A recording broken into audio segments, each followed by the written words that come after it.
బతుకు ఆడు ఆటలో మరణమంటే ఏమిటి?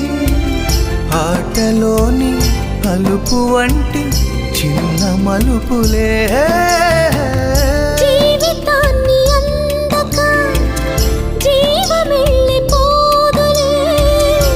ఆరిపోని అణిగిపోని చిరంజీవిలే. తల నిండుగా శీసులే, ఇక నిండునా యోషులే.